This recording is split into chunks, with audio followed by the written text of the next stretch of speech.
आजमगढ़ में किस मिशन के लिए अखिलेश यादव ने बनाया आशियाना? बीजेपी और योगी के खिलाफ सपा का नया चक्रव्यूह।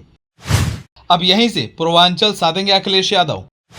अभी से 2027 की तैयारी में जुटी सपा। चलिए आपको बताते हैं। उत्तर प्रदेश विधानसभा चुनाव को लेकर जारी सियासी पारा 2 साल पहले से ही चढ़ने लगा है। पिछले हफ्ते ही समाजवादी पार्टी के मुखिया अखिलेश यादव ने पार्टी के गढ़ आजमगढ़ में नए घर और कार्यालय का उद्घाटन किया। आजमगढ़ में अखिलेश यादव का आशियाना बनना समाजवादी पार्टी की 2027 विधानसभा चुनावी रणनीति का हिस्सा माना जा रहा है। अखिलेश यादव आजमगढ़ में सपा को ज्यादा मजबूत करने के साथ ही पूरे पूर्वांचल को साधने की कोशिश में लगे हुए हैं। अखिलेश यादव ने जिस घर का उद्घाटन किया है उसका नाम पीडीए भवन रखा गया है। सपा के इस कदम से सीधा मतलब यही निकाला जा रहा है कि पार्टी मुस्लिम यादव के अलावा पिछड़ों और non Yadav OBC vote bank को विस्तार देने में लगी हुई है। इसके अलावा अखिलेश यादव आजमगढ़ में अपनी व्यक्तिगत मजबूती को भी बनाए रखने की कोशिश करते नजर आ रहे हैं। इसकी वजह एक ये भी है कि यहां 2022 में 10 विधानसभा सीटों पर सपा का कब्जा हुआ था। जिले की 2 लोकसभा सीटों पर भी सपा का ही कब्जा है। प्रतीकात्मकता से अलग हटकर देखें तो आजमगढ़ में बनी सपा की नई बिल्डिंग यहां पार्टी के कामकाज को आसान बना सकती है।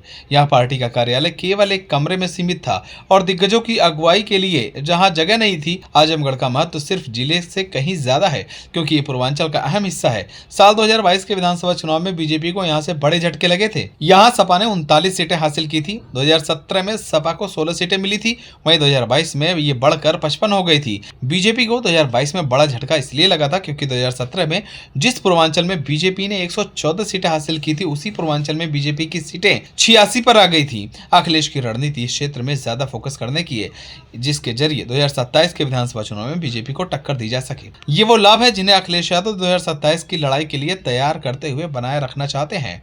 इस नए कार्यालय को लेकर पार्टी के कार्यकर्ताओं का कहना है कि यह घटनाक्रम दर्शाता है कि अखिलेश आजमगढ़ को पूर्वी उत्तर प्रदेश में पार्टी की गतिविधियों का केंद्र बनाने जा रहे हैं। वह अक्सर यहाँ आएंगे, आसपास के इलाकों की यात्रा करेंगे और व्यक्तिगत रूप से बैठकें करेंगे। रुकने की कमियों के चलते अखिलेश यादव आजमगढ़ में रात में रुकने से बचते थे, जिसके चलते अखिलेश यादव ने आजमगढ़ में अपना पीडीए भवन बनवाया। अब अखिलेश यादव इस पीडीए भवन से 2027 की राजनीति करते दिखाई देंगे। वहीं पार्टी के कार्यकर्ताओं का यह भी कहना है कि 2027 में अखिलेश को मुख्यमंत्री बनाना है। इस काम को करने के लिए आजमगढ़ और पूर्वांचल में बीजेपी को आक्रामक प्रदर्शन करना होगा। इस कार्यालय के उद्घाटन के दौरान अखिलेश यादव ने बड़ी महत्वाकांक्षाओं का उल्लेख किया जिसके केंद्र में आजमगढ़ ही है। उन्होंने कहा कि पटना और लखनऊ की दूरी आजमगढ़ से लगभग समान है।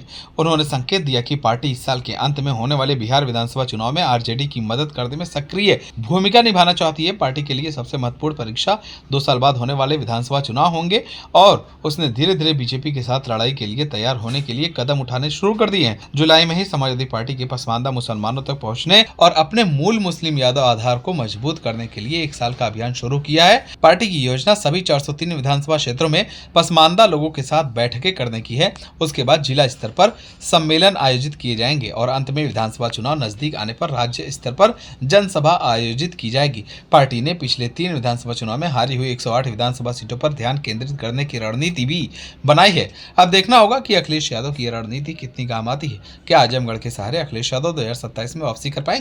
आप सभी को क्या लगता है हमें कमेंट कर जरूर बताएं। अगर आप नए हैं तो हमारे चैनल को सब्सक्राइब करें।